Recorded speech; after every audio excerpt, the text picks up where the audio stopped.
Where's Zach? Someone will get paid. Good morning.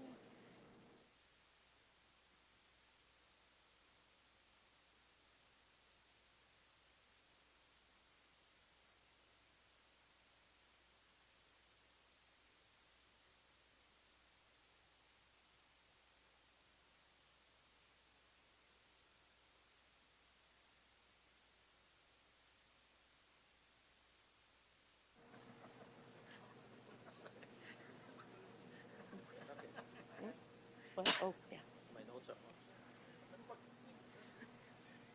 2 minutes.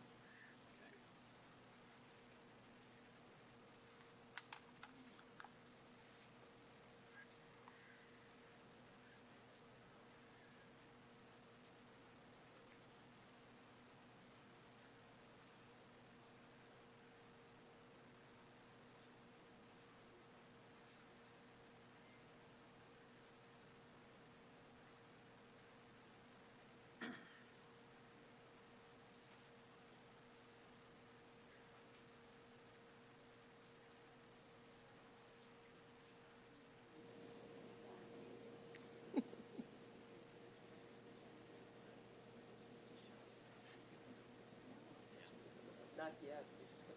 Later. Later. Oh, good morning. It's a familiar voice. Some fruits and vegetables. Welcome to Ottawa, Nice to see you. West Again. It's good to be here. Thank you. Good morning. Thank you. Sir? Monsieur le ministre. Good morning, sir. Good morning. Perfect. Good morning, everybody. Bienvenue tout le monde. Welcome to Ottawa West Nepean, to Produce Depot here in my riding. I'm Anita Vandenbelt, and I am joined here by several parliamentary colleagues. We have with us Bruce Fanjoy and Giovanna Mingarelli, Jenna Suds, Yasser Naqvi, et je suis très heureuse d'accueillir aujourd'hui the Premier Ministre du Canada. Very happy to be welcoming Prime Minister Mark Carney and Finance Minister François-Philippe Champagne. Welcome back to Ottawa West Nepean. Thank you very much. Well, Monsieur le Premier ministre. Bonjour, bonjour tout le monde. Good morning, everyone. C'est un plaisir d'être ici. Merci Anita pour l'introduction. Merci aux collègues d'être ici avec nous. Merci aussi à Dave, qui est le propriétaire de Produce Depot, qui est ici avec sa femme, son fils et toute l'équipe qui est avec nous. On me dit 90 collaborateurs. Alors, merci de nous accueillir chez vous ce matin pour une annonce des plus importantes. As colleagues would know and Canadians watching, affordability is top of mind for millions of young Canadians, millions of seniors and families across our nation. I can assure you it's also top of mind for the Prime Minister, for this government, and I would say for all my colleagues. So today we are taking additional measures to support Canadians in times of need. For many families, the cost of living is a real challenge. Affordability doesn't exist in isolation. It is a global phenomenon felt across G7 nations. Affordability is closely tied to how our economy performs and how well it works for people across our great country. That's why with the Prime Minister, we are building the strongest economy in the G7. You have heard me say that many times before, but with Budget 2025, we are making generational investments in infrastructure, in housing, in productivity and innovation, because it affects how Canadians live, work, and plan for their future. Doubling overseas exports, as the Prime Minister have challenged us and our nation.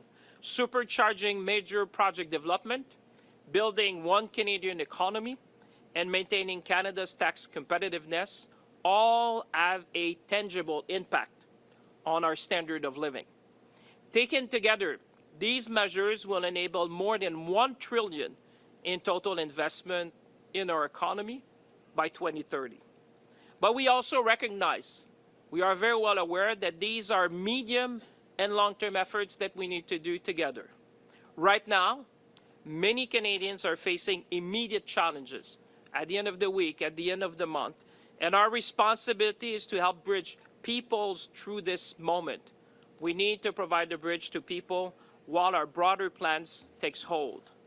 Notre gouvernement a déjà mis en place plusieurs mesures pour réduire le coût de la vie. Dès l'arrivée du premier ministre Carney au pouvoir, nous avons réduit les impôts pour 22 millions de Canadiens et Canadiennes, représentant jusqu'à 840 $ pour une famille à 2 revenus.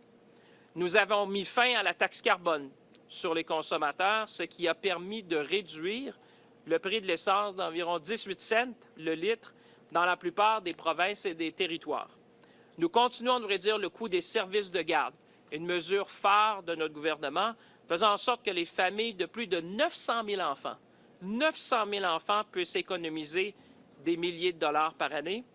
Nous avons rendu permanent le programme national d'alimentation scolaire afin de pouvoir nourrir jusqu'à 400 000 enfants par année et aussi de permettre à une famille participante de 2 enfants d'économiser 800 $ en moyenne par année.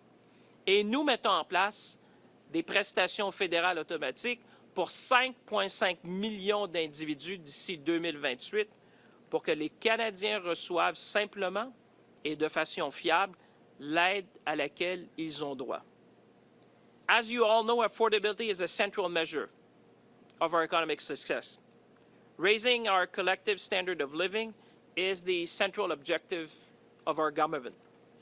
Canadians need to feel the benefits of the economic growth in their wallets and at the kitchen table. That's why strengthening the economy and supporting Canadians must go hand in hand. And that's what we are committed as a government to do. Affordable housing helps workers live closer to their job. Accessible childcare helps parents fully participate in the workforce. Food security means Canadians can afford healthy meals without ever having to choose between eating well and without sacrificing other needs. With all these measures, we are building Canada strong. A Canada where life is more affordable, a Canada with strong communities, and a Canada we can all be proud of. With that, ladies and gentlemen, I will invite the Prime Minister to address you. Monsieur le Premier ministre. Merci. Merci, Monsieur le Ministre. Thank you, François Philippe. Thank you, colleagues, for being here. Dave Donnelly, thank you for welcoming us here to this remarkable establishment that has served the people of Nepean, of Ottawa, for over 30 years, 34 years and counting. It is a pleasure to be here with my colleagues from the National Capital Region. Anita, again. Anita, where are you? There you are. Yep. Thank you for having us here. And Dave and team, again, for welcoming us. Look, we're in a situation where, and Canadians know this, the world's rapidly changing. That's leaving a cloud of uncertainty and worry hanging over all of us, Canadian businesses, Canadian workers, Canadian families. Our government's focused on what we can control, and that starts with building a stronger, more resilient Canadian economy. So Canada is less reliant on a single trading partner, and we are more resilient to global shocks, what happens outside of our country. Nous agissons sans tarder et nous voyons des résultats. Nous avons déjà signé 12 accords commerciaux et de la sécurité sur 4 continents au cours des 6 derniers mois pour forger des partenariats fiables à l'étranger. Nous avons soumis au Bureau des grands projets 11 projets qui représentent des investissements de 116 milliards de dollars au Canada. Le nouveau fonds pour bâtir des collectivités fortes permettra d'aménager des infrastructures locales dans des quartiers partout au Canada. Hôpitaux, routes, ponts et réseaux de transport en commun. Toutes ces mesures font partie de notre stratégie globale qui vise à susciter des investissements de 1 000 milliards de dollars au cours des 5 prochaines années. So we're starting to fundamentally transform our economy, building a stronger, more resilient, more independent Canada. It's already getting results. Dozens of new partnerships abroad, launching Build Canada homes, fast-tracking major nation-building projects. Our economy, Canada's economy, has created 190,000 jobs on net since August. In absolute terms, that's more than the United States over the same period. We have the right plan. The world is knocking at our door, and momentum is building. But as the Minister of Finance just said, the biggest payoffs will take time. And many Canadians are feeling the pressures right now of everyday expenses. Canadians need a boost today and a bridge to tomorrow. And that's why Canada's new government has been relentlessly focused on making life more affordable for Canadians. On day one, we canceled the consumer carbon tax, bringing down gas prices by 18 cents a litre. We then cut taxes for 22 middle-class Canadians, saving a two-income family up to $840 this year. We've cut taxes for first-time home buyers, saving them up to $50,000 on their first home purchase. Out east, we've reduced tolls for vehicles on the Confederation Bridge, cutting them from over $50 to $20, and cut fares by 50% on ferries in Atlantic Canada. As the Minister just mentioned, we launched automatic federal benefits, which will help 5.5 million lower-income Canadians get the benefits to which they are entitled, like the disability tax credit, and indeed the new measures that we're announcing today. We made the National School Program permanent, feeding 400,000 children healthy meals while saving their parents $800 per year on groceries. We also have a series of initiatives that will improve affordability by making structural changes to our economy. That's like building lots of affordable housing through Build Canada homes. And last week's new strategic partnership with China will make available tens of thousands of affordable electric vehicles in Canada. Nous avons appuyé la décision de CRTC de prolonger l'accès obligatoire au marché de gros dans le secteur de télécommunications pour une seule raison: réduire le coût de l'accès à Internet haute vitesse pour les Canadiens et Canadiennes, pour vous. Dans le budget 2025, notre gouvernement a protégé les programmes sociaux essentiels qui offrent à chaque Canadien une chance équitable de réussir: les garderies, les soins dentaires et l'assurance médicaments. Au cours des prochaines années, notre gouvernement travaillera sans relâche à améliorer l'affordabilité pour tous les Canadiens.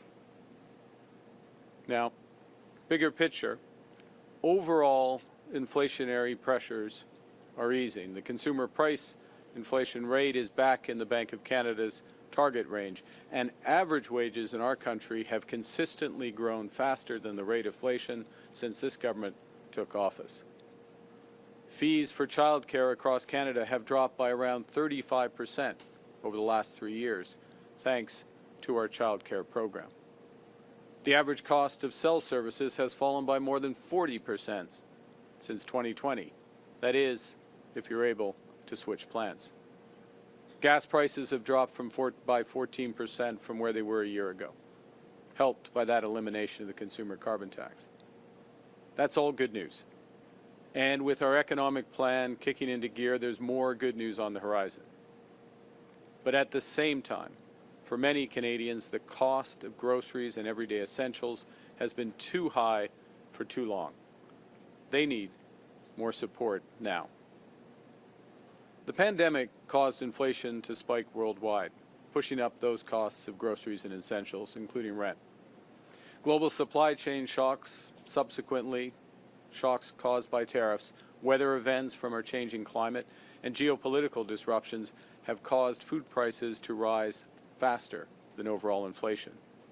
So orange juice is up 12% year on year, ground beef up 19%, coffee and tea up by 24%. Ce problème ne touche pas seulement une minorité de gens très vulnérables. L'an dernier, Banque alimentaire Canada a déclaré que près de 2,2 millions de Canadiens se rendent chaque mois dans une banque alimentaire. Actuellement, 25% des ménages composent avec l'insécurité alimentaire et 50% des Canadiens sont à deux doigts de devoir se tourner vers une banque alimentaire. So last week, just a few days ago, in Quebec City, our cabinet convened and we focused on how to make life more affordable for Canadians now, and also how to tackle the root causes of food insecurity in Canada. Those deliberations including a long conversation with Kirsten Beardsley, the CEO of Food Banks Canada, to talk about these critical issues and what different levels of government can do to address them.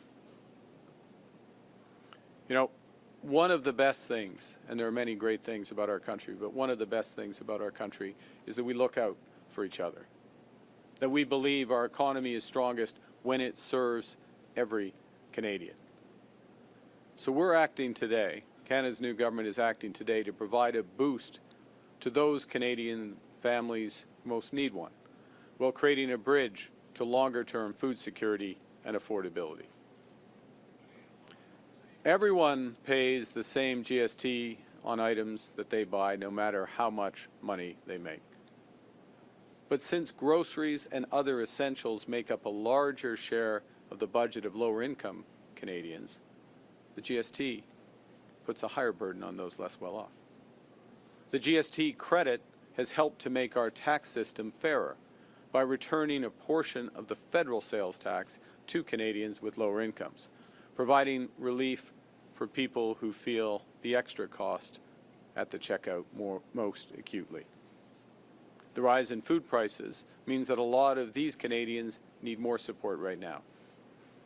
So today we're announcing that our government is launching the new Canada's Groceries and Essentials benefit. This will deliver hundreds of dollars more into the bank accounts of more than 12 million Canadians. Starting this year, we're taking the existing GST credit amount and raising it by 25% for 5 years.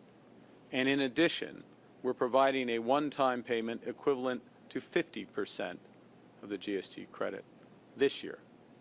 So what does that mean? Well, right now, a family of four receives about $1,100 a year with the existing GST credit. With the new Canada Groceries and Essentials benefit, that same family will receive up to $1,890 this year and about $1,400 a year for each of the next 4 years. A single person receives about $540 a year with the existing credit. With the new benefit, that person will receive up to $950 this year and about $700 a year for the next 4 years.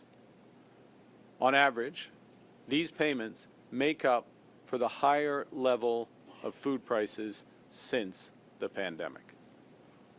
In parallel, we're working to address the root causes of inflation and working on longer-term solutions to bring down the cost of groceries in Canada.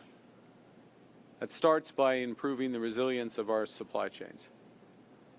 Because when issues arise in supply chains, from transportation to process to distribution, costs rise at every step along the way, and these costs end up on grocery bills.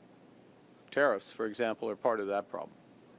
In September, the government launched what we called a new strategic response fund to help sectors across our economy, those impacted by tariffs, to adapt, to diversify, and to grow.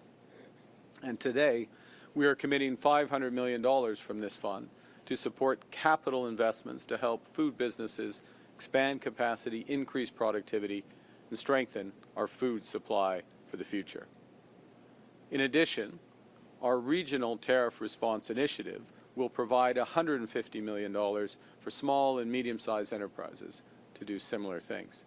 This will mean more resilient supply chains, more greenhouses, more abattoirs that are closer to customers, and most importantly, will help mean lower food prices and better food security for Canadians. Pour réduire le coût de production des aliments, nous instaurerons la passation en champs immédiats et accélérer les serres. Les producteurs peuvent donc déduire le coût total de leur nouvelle serre sans tarder, ce qui leur permet de disposer de capitaux pour acquérir l'équipement moderne et ainsi accroître la production nationale d'aliments et cultiver davantage d'aliments ici au pays toute l'année. Les agriculteurs peuvent produire plus d'aliments à coût moindre, ce qui fait augmenter l'offre d'aliments canadiens et atténue les pressions sur les prix à l'épicerie pour les familles.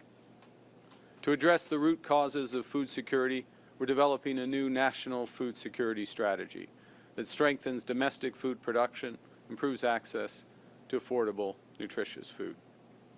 The strategy will include measures to implement unit label pricing so Canadians can compare easily in this era of shrinkflation.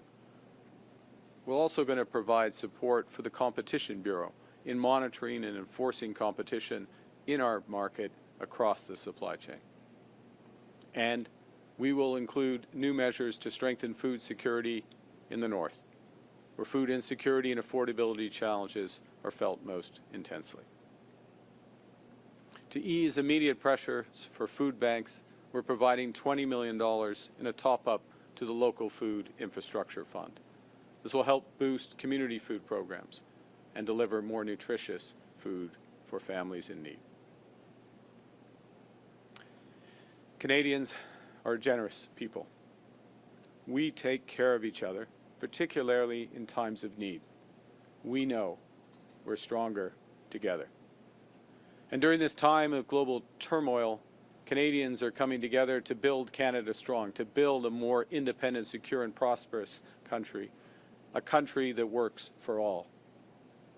And we know that getting there will be tough at times. We know that progress won't always move in a straight line.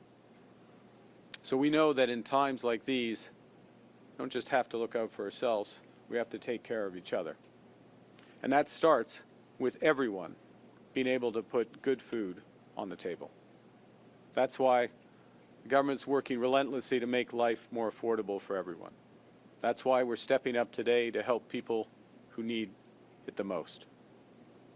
Because we can't control what other countries do, but we can control how we support each other during tough times. We can control what we build so that these times will be better in the future. We choose to build Canada strong for all Canadians. Thank you very much. Merci, and I look forward to your questions. Thank you, Prime Minister. We'll now begin the question portion of the press conference. On va maintenant commencer les questions. Première question, Tom. Hi, Prime Minister. Tom Perry with CBC. Since your speech in Davos, we've had Donald Trump threaten fresh tariffs on Canada if we cut a deal with China. He's rescinded your invitation to the Board of Peace. He started calling you governor, like he did your predecessor. I'd like to know what you think about all that and what impact you think your speech had on Canada-U.S. relations. Well, I think the first thing is that my comments in Davos laid out how we see the world, a recognition of how the world has changed. I think a point that Canadians understood months ago. In fact, I think Canada understood the scale of the change in U.S. trade policy, what it meant for our economy. We understood that well before other countries, and we started to react, controlling what we can control, building it at home, and very importantly, diversifying our trade partners abroad. That second bit is a positive thing. It's finding new partners. I mentioned in my remarks 12 new trade and security agreements in the past 6 months across 4 continents, more to come. For example, the commitment with India to work together is just one of many. And all of that builds our strength here at home, provides more opportunities, makes us less dependent on the United States. Last point, we are entering soon a negotiation or review formally of CUSMA, our agreement, as you know, with the United States and Mexico. It'll be a robust review is the expectation. The President is a strong negotiator, and I think some of these comments and positioning should be viewed in the broader context of that. Going back to Davos as well, the President was interviewed on Fox News, and he talked about NATO troops and NATO troops staying back from the front in Afghanistan. I'm wondering if you think the President should apologize for that. On a secondary topic, on Greenland, he backed down from threats on Greenland. Do you think that's settled? Would Canada send troops to Greenland to support their European allies? So let me be absolutely clear. With respect to the contribution, what everyone should recognize, Canadians recognize, and we are fundamentally grateful for the extraordinary contributions of the men and women of the Canadian Armed Forces in a variety of theaters, including very much Afghanistan.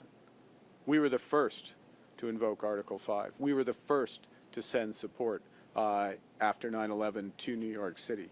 We sent 40,000 Canadian troops serving over 13 years on the front lines in Afghanistan, in Kandahar as one example. 158 of those soldiers paid the ultimate sacrifice. One of our diplomats paid the ultimate sacrifice. Thousands more were injured. 30 of our soldiers won the American Bronze Star for service in combat, for courage in combat. It's an extraordinary contribution for liberty, for freedom, for human rights, defending the United States, defending Canadian values. Everyone should recognize that. All Canadians are in their debt. Now, I think you had a second part, but On Greenland. On Greenland. Do you think that's settled, or and would you consider? Is I Canada think ready that to send I troops? thought from the start the following, which is, and this is a point, by the way, I made at the NATO summit in June. The importance of reinforcing Arctic security across the entire Arctic theater, to use that term, which very much includes Greenland, Northern Arctic, the Nordic countries as well. It has been the view of this government that NATO has not put enough emphasis on that. Canada is putting emphasis since we've come into office. We put emphasis on that. And that the solution to the security needs of Greenland, but the entire Arctic region, is coordinated through NATO. First and foremost, Canada will take responsibility for our Arctic, but working in conjunction with others. We have close and deepening cooperation with the Nordic Baltic 8 group of countries. I've met with the NATO Secretary General on a couple of occasions, 3 occasions now, about this issue. And I think by reinforcing that security umbrella, it addresses the fundamental needs of those countries. Denmark addresses the fundamental needs of Greenland, helps support security in Canada. So that aspect is very much taken care of. Thank you.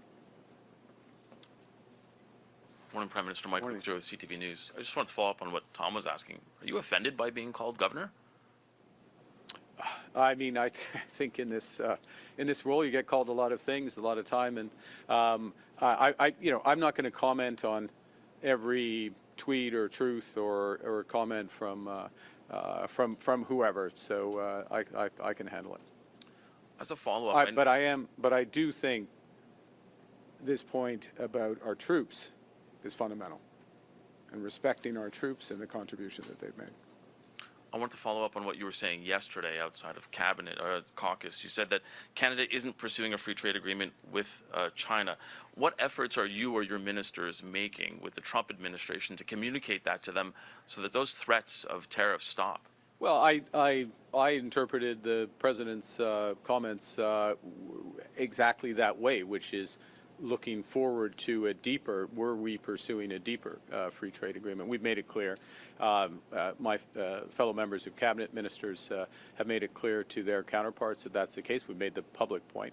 And it's obvious. Look, Canada, when we sign an agreement, we sign a trade agreement, in this case USMCA as they call it, or CUSMA as we call it, there is a clause in that agreement, Article 32.10, I believe, which says that you will not have, you have to give notice, in effect, if you're pursuing a free trade agreement with a, quote, non-market economy.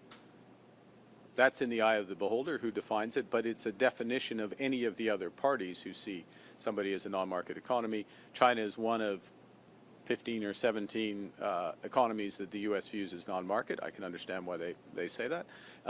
So we got an agreement. If we were even considering that, which we are not and never have, we would have given notice, and then there's a very open and transparent process. Thank you. Bonjour, Monsieur Carney. Michel Sabat, La Presse canadienne. Avez-vous des excuses à présenter aux Québécois et aux francophones du Canada pour vos propos sur les plaines? Et êtes-vous confortable à être le chef du camp du non lors d'un éventuel référendum sur la souveraineté du Québec? En ce qui concerne mes commentaires, j'ai commencé par reconnaître la lutte des francophones au début, pendant l'histoire du Canada. Et j'ai mentionné, même souligné, les efforts de certains dans notre histoire de poursuivre une politique d'assimilation. Par exemple, le report de Durham est un exemple. Il y a d'autres plus sévères que ça. Et c'est à cause, j'ai dit, c'est à cause de la résilience du peuple francophone qu'on crée le Canada, un Canada qui reconnaît deux peuples fondateurs et après un certain temps, trois peuples fondateurs, y compris le peuple autochtone. Alors, c'est un processus très difficile. Il y a la grande déplacement des Acadiens. Il y a plusieurs d'autres exemples. Alors, c'est une histoire très difficile.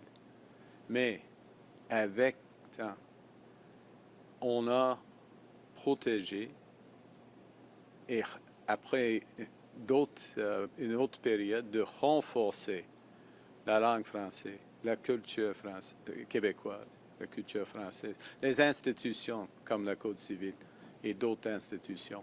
Et ça, c'est le génie du Canada.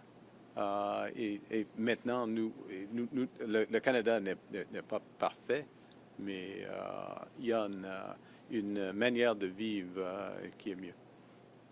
Bon, j'aurais quand même aimé vous entendre sur le qualificatif de chef du camp du non, mais je vais sauter à un autre aspect. M. Poilievre dit vouloir collaborer avec le gouvernement. Ah, oui. Est-ce que ça nuit à vos efforts pour convaincre d'autres conservateurs de se joindre, de traverser la Chambre? OK. Mon approche est de collaborer, de trouver des solutions pour les Canadiens et les Canadiens. Et il y a plusieurs occasions, plusieurs opportunités pour M. Poilievre et le Parti conservateur, le Bloc, les néo-démocrates de collaborer sur, par exemple, il y aura une Ways and Means probablement dans une semaine, dans les prochains jours, probablement. On doit être prudent avec les règles parlementaires, mais tantôt, il y aura une occasion de faire le passage rapidement de ces initiatives. Il y a l'occasion maintenant de faire le passage de, c'est quoi, c'est 15, C4 et C15 qui sont le mettre en œuvre quelques aspects clés du budget. Alors, oui, j'ai hâte de collaborer avec M. Poilievre et les autres chefs. Good morning, Prime Minister. Mackenzie Gray with Global News. Are you considering calling a snap election this spring? I'm going to go back to the previous answer. What we're focused on is solutions for Canadians. So today's announcement, we'll be tabling legislation soon, very soon. We would love, and we think it's very important, to have collaboration so we can move that quickly through Parliament. So particularly the one-time bonus gets into people's bank accounts. as quickly as possible. We still have elements of the Budget Implementation Act which have not been formally passed by Parliament, That's that tax cut for 22 million Canadians. That's the extension of the National School Food Program. That is a series of other measures that go directly to the issue that we're discussing today around affordability. We have the toughest tightening of crime legislation in living memory. It is being held up in committee, a series of bills held up in committee. We need to move forward on that, and so there's an opportunity to do that. All of that is an opportunity for the collaboration that's referenced by the Leader of the Opposition. This government is going to work hard, as we did in the fall, as we did last spring, in order to get legislation through the House. This feels like many days we spent on the campaign. When I was covering the campaign, lots of grocery stores, lots of affordability. So you're not considering a spring election? I don't. You can't draw that conclusion at all. Tell me that. Well, of course we're not. We're not. We're focused on results for Canadians. We're working through parliaments to get results for Canadians. We are securing trade deals around the world for Canadians, for the future of Canadians. We are identifying major projects for the future of Canadians. We are executing through Build Canada homes for Canadians. We're going to continue to do all of that. We have the privilege of a mandate from Canadians. And I'll say one other thing, if I may, Mr. Craig. We were very clear when we ran in the last election what we intended to do. Very clear, very detailed platform, and we are delivering on that. We invite Parliament to support us in it. Hi, Prime Minister. Emily Haas from the Globe and Mail. How much will this benefit the GST credit? How much is this benefit actually going to cost overall, like these new initiatives? And as well, what's to stop grocery retailers from raising their prices to just absorb this benefit? Okay, so I'll answer both legs of that, obviously. The first, in terms of the numbers, and I'm saying this is a test. You're testing me in front of my minister, who knows it down to the cent. But the cost the first year is a little over $3 billion, $3.1 billion, and the reason for that is this payment, the boost, is the way I referred to it, which makes up for. If you had overall levels of inflation and then food price inflation going like that since the pandemic, can you add a third hand? It makes up for the difference between those two lines. Okay, it makes up for this. So there's the bigger amount. Then in the subsequent 4 years, there's the 25% increase in the GST credit, and there's a bit of a timing thing. So, but in effect, it goes 3.1, 1.3 billion, and then about 1.8 billion for those last 3 years, okay? There's a timing issue we can provide you with all the background. Key point on your second part of the question. This is not a case of taking off GST at the checkout. Now, it wouldn't happen here at Produce Depot. Let's just be clear. This is not happening here at Produce Depot, which passes on savings to their customers. But what you described is a case as if you took off GST and then, well, maybe the grocery store doesn't give. This is money that goes to individuals. This is money that goes to individuals, directly to individuals. It's not based on what they spend. It's not tied here. Now, the fact, and they can spend that money on anything they want. It's Canada, it's a free country. They spend it on anything they want, as they should. Lower income Canadians, as you know, spend more of a higher share of their income on food and rent. So they're more likely to spend it on food. But there's no differentiation. I mean, they're not. There's no mechanism for what you're saying to happen. I mean, my thinking was like, if you could raise price, you know that people are getting more money, and therefore you could just raise your price. Well, you could say that about any aspect that grows the economy. So and I'll say as well. If I may, I'm not accepting the premise of your question, but your general point, which is around competition in the industry, And one of the things we're doing is reinforcing the Competition Bureau's oversight of the industry as a whole, plus working, and we have to work with provinces, as the Minister knows, to move towards unit label pricing so that you have a true and very visible comparator between two types of good. What is it per liter, per kilogram, per amount? And that's, particularly in this time of where we see shrinkflation, packaging change, amounts change. It's a very important development. So it's something I will be raising with the provinces on later this week at First Ministers. And only a few pieces of your legislation that have been directly connected to your agenda have passed. So I'm thinking the most significant is probably C5.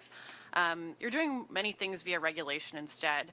I was just curious, do you think that Parliament matters, and what role do you think it plays in implementing your agenda? Parliament matters tremendously, which is, I'll refer back to the previous question on the opportunity for cooperation in Parliament. And it's very important. The crime legislation, from tougher bail, tougher sentencing, protecting younger Canadians, protecting from online harms, protecting people who go to their place of worship or their community center, protecting them from harassment. All of that crime legislation is being held up. All of that is being held up in Parliament. You can't regulate any of that. Parliament matters. And that's where the opportunity is with greater collaboration. And that's why we welcome it. And we will work with all the parties in Parliament to help get the right legislation through for Canadians. Dernière question est suivie. Yasmine.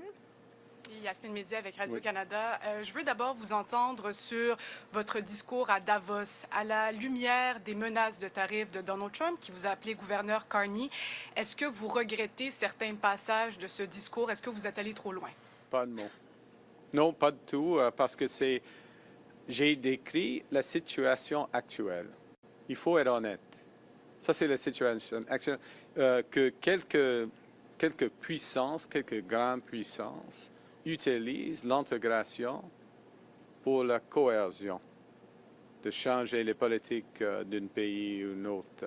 Alors ça, c'est la situation actuelle. Ça renforce la priorité, la nécessité de diversifier nos partenaires. Et non, et en ce qui concerne la négociation avec les États-Unis, nous avons un partenariat économique et sécuritaire remarquable. On peut améliorer ces partenariats, mais c'est une question pour négociation, pas de discours.